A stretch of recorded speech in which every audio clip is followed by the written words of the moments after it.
Comic Hunter is a card game about collecting comic books. 1 to 4 players, 14 up, 60 minutes. There's your designer. Spin Master Games.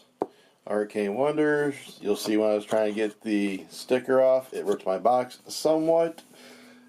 Here is your contents. After many years of hunting for comics of all your favorite Marvel heroes, you've been able to build an impressive collection, but there are still a few missing issues you need to acquire before you can be recognized the greatest collector of all time. Alrighty, so that is what that is. So let's look inside and see what's in there.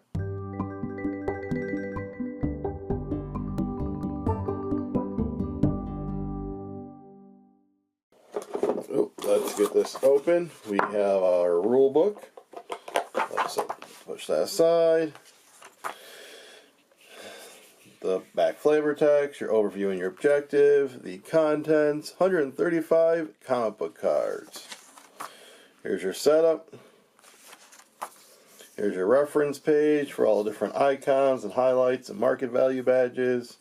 How to play, stage 1. How to play rules for 3 and 4 players. Store, flea market, auction website, convention. Now assemble. Expand the collection, pay market value, rearranging your collection, updating highlights, end of the round, end of the game and scoring. Here's your 2-player game. Here's your solo mode. And then the contents and such on back. Alrighty, now we have the game board. This shows the different drafting types. This shows the schedule, so how you're going to go about doing it in the different phases and rounds. Here's your stash points, which you're going to use for auctions and endgame points. Hero tracker, varied collections, your highlights, some earbuds, some tea or coffee, whatever you like to drink that looks like that. Here we have a baggie with the low quality tokens. I'm going to say it right now. I mean, look how thin those are. These bend fairly easily. There's your first player marker. You have your hero markers. You have your highlight tokens. You have your player bits. So there's all that. You have yourself a score pad. You'll see Bry snuck out a 2-point victory. You have your 1s. You have your 3s. You have your 2s, to which I will lay out for you so you can see all of them. Alrighty, so here are all of those comic cards laid out. As I said, 135 of them. These are the number 1s, which was considered, I believe, the modern era, and I believe a Silver Age, Golden Age, or can't remember the exact ages they used for their determination of how they are. So the 1s and the 2s, besides denoting its age, that kind of determines which time it is getting drafted in, and that's also its value. So it can be used to pay for a level 1, or its cost is a 1, so you can spend 2 2s for a 1, etc. You'll also see the superhero symbols up in the corner. In addition to that, you'll see the highlights that are by the number. So here we are getting into the 3s. As you can see, these are the much older ones. So, and there we go. There is all of the comic cards. There's a big old overshot of them, as you see, quite expansive. Alright, let's get into how to play this. Alright, here we are set up for a 2-player game of Comic Hunters. So, in a 1 to 3 player game, you're going to choose 2 heroes. In this instance, I chose Black Widow and Iron Man. You're going to go through the decks, get rid of all of their cards that show just their symbol, and those can get put off to the side because we're not using them in this game. You are then going to grab 10 3s, 10 2s, and 6 1s. That is going to be your convention deck. You are then going to be shuffling it up and setting it off to the side thusly. You are going to take your remaining 6 superhero tokens, shuffle them up, and distribute them 1, 2, and 3 on the hero tracker. You're then going to do the highlights. You're going to grab 3 different highlights, put them on the highlight track. you are going to grab the player tokens for each player, put them at 15 stash points, and at each highlight. Last person to remove Marvel comic becomes the first player. In a 2-player game, this person is now considered player A, and that is going to be in relation to how the schedule actually goes and who goes first in what round. It'll be simultaneous, then A, B, simultaneous, B, A, B, and then the final convention is going to be who's lowest on the highlight track. So the game is going to be played over this schedule, which is going to have basically 3 drafting phases in each round, and you're going to be then building your collection. So the first one is the store. Each person is going to get 7 cards. 1, 2, 3, 4, 5, 6, 7. 1, 2, 3, 4, 5, 6, and 7. They are then going to look at their hand. They're going to choose one for themselves, remove one from the game, and then pass the hand over to their opponent. You are going to do this until you have 4 cards and have removed 3 each from the game. So 1, 2, 3. So we'll just say I took those 4 and 3 from the game. We each now have our hand of 4 cards. We would then move into the flea market. The flea market, if you look over here, is in relation to 2. This depicts everything. So what's going to happen with the flea market is we are going to start by putting 1 card face up in each row. Then, on a player's turn, they have one of 2 options. They can take an entire row, or they can reveal and add another card to a row. So we're going to look at the card, and we're going to add it to a row. The rows are 4, 3, and 2 cards, respectively. So we'll say, let's add this up here, and then you're just going to keep going back and forth, and then we'll say someone puts one there, and at this point, my opponent says, you know, I'm going to take this row. All right, cool, you took that row. I now can either take a row, or you know what, let's go ahead, throw the final card there, and then I will take this row here. The remaining cards get added to that convention deck, and then you will shuffle it. So the third one is always a convention, but I'm going to go over the auction site next, and then we'll go over the convention just because it's A, B, C, and then D. So for the auction site, whoever is the first player, or the active player in this instance, will draw 4, 5, 6, and 7 cards. They're then going to look at them and choose a way of splitting them. So say they go like this, a 4 and a 3. They will then choose one of the lots to auction off and put in a starting bid. You're going to go back and forth until someone passes. Then whoever has the highest bid will spend it on from their stash points. And then however many cards are in the lot that remains, that is how many stash points the next person pays. So in this instance, if I won these 4, say I spent 5 on them, then my opponent would spend 1, 2, and 3 for their 3 cards. Goes in their hand. These go in my hand. I'm going to set them off there, though, because I want to show you how to build a collection based off of the actual way you would be drafting.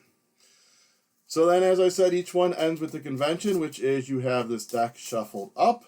You will then form a grid of cards out here, which, let me do that really quick, and you'll see how it looks. All right, so this is how the convention grid will be set up. Then, whoever's the first player is going to first move a card if they want. They can move a card as many spaces as they want, but it cannot jump over other cards. So initially, we'll just say, I'm going to look here, and we're going to, let's push the Black Panther down. You then are going to choose a row or column, say a superhero name, and take all cards that match that hero's icon. So, looking at these rows, I think we are going to say we're going to take the Black Panthers in this row, so we take these 2.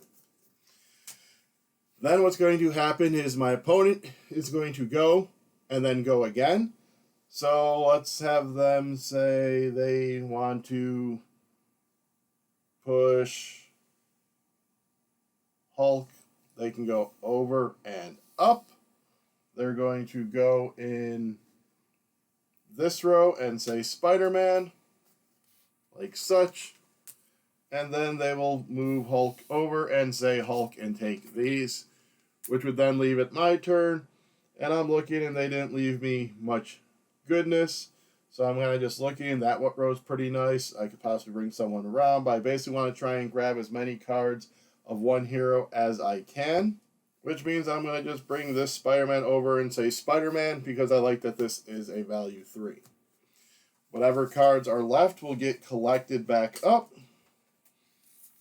and we'll go back into your convention pile, getting shuffled up again.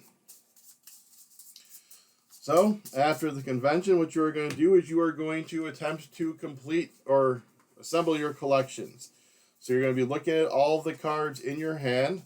Let me lay them out here for an example. And then you're going to be making collections. A collection needs to feature one hero. If there's 2 hero symbols here, you choose which hero you're using them for. A collection also needs to start off with at least 2 cards. Otherwise, it's just a solo issue. So if you look, I have a few Black Panthers here. I have Spider-Man. I have some Thors. And then between the Hulk and Doctor Strange, I have that. So let's say I want to start this Black Panther collection. This is 2, 3, 6, 8. I need to spend 8 basically money worth of points of comics in order to put this collection out. So I don't think I'm really going to worry about these. So we have 2, we have 4, 6, 7, and actually we're going to go like this because so 3, 5, 7, and 8. The cards you spend go to the convention. You then kind of look to see what you have. Well, now I have quite a few Thors. So let's put out my Thor collection, spending 2.